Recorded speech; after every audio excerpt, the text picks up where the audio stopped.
সিবলিংদের মধ্যে সম্পর্ক খারাপ হওয়ার জন্য আমরা মা বাবা বা তার চারপাশের লোকজন কিন্তু অনেক অংশে দায়ী। কেন দায়ী সেটা আজকের ভিডিওতে আমি আলোচনা করছি। প্রথমত ভাবুন, একটা সন্তান আপনার আছে, তারপরে আপনার আর একটা সন্তান জন্ম নিল, সেটা হতে পারে তার কোনো ভাই বা বোন জন্ম নিল।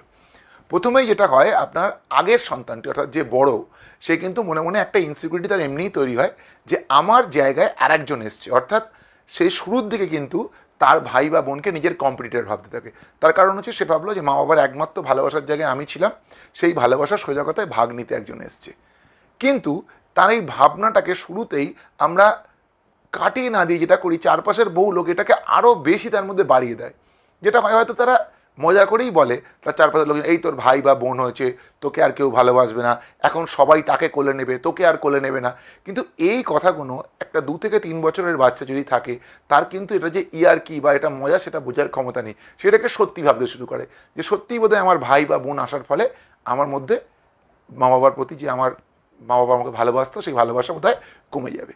এবং সেখান থেকে যেটা হয়, বহু ক্ষেত্রে বাচ্চাদের মধ্যে কিন্তু আক্রমণাত্মক মনোভাব তৈরি হয়। যেমন আমার পরিচিত লোকজনের মধ্যে আমরা দেখেছি চারপাশে যে একটু বড় যে ভাই বা দিদি, সে কি করছে, সে তার ছোট ভাই বা বোনকে আক্রমণ করছে। আক্রমণ বলতে আমি বলছি না যে ছুরি কাঁচি নিয়ে তেড়ে আসছে, কিন্তু তার উপর উঠে বসে পড়ছে, কি তার গলা টিপে ধরার চেষ্টা করছে। এখন এগুলো সে তো জেনে করছে না, কিন্তু এই চারপাশের লোকজনের এই বক্তব্য এর জন্য দায়ী।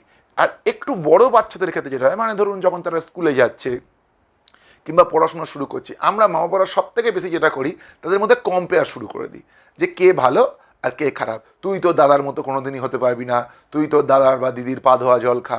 এই ধরনের কথা বলার ফলে কিন্তু তাদের মধ্যে অটোমেটিক সম্পর্ক খারাপ হয়। বহু ক্ষেত্রে দেখা যায় যে সে কিন্তু তার দাদাকে ভালোবাসে বা দাদা ভাইকে ভালোবাসে, আমরাই বরঞ্চ জোর করে বাইরে থেকে এই ধরনের কথা বারবার বলে বলে তাদের যে ভালো সম্পর্ক রয়েছে সেটাকেই বিষিয়ে দিচ্ছি।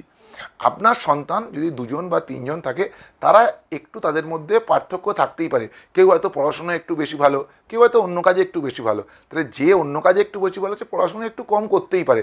তাকে যদি ক্রমাগত তার যে অপসে বা বড়ো হোক বা ছোটো হোক তার সঙ্গে তুলনা করতে থাকেন, তাহলে অটোমেটিক কিন্তু মানুষ যদি একজনের জন্য আমাকে, তখন তার মনের মধ্যে যেটা হবে যে ওর জন্য আমাকে মা বাবার কাছে বকা খেতে হচ্ছে, ওর জন্য আমাকে মা বাবা ভালোবাসছে না, তখন কিন্তু অটোমেটিক তাদের মধ্যে সম্পর্ক খারাপ হবে।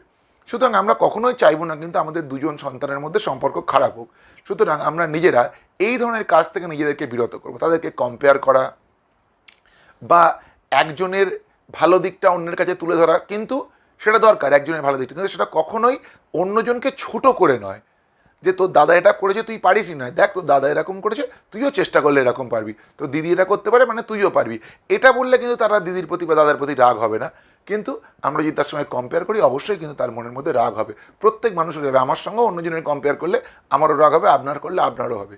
সুতরাং আমরা আমাদের সন্তানের ভবিষ্যতের কথা চিন্তা করে কখনোই কিন্তু আমাদের সন্তানদের নিজেদের মধ্যে তুলনা করব না, একজনকে অন্যজনের সামনে ছোট করব না। আশা করি আজকে ভিডিওটি থেকে আপনারা যদি কিছু উপকার পেয়ে থাকেন, তাহলে ভিডিওটি একটু শেয়ার করে আমাদের চ্যানেলটিকে এগিয়ে নিয়ে যেতে সাহায্য করবেন। প্রত্যেককে অসংখ্য ধন্যবাদ জানিয়ে ভিডিও শেষ করলাম।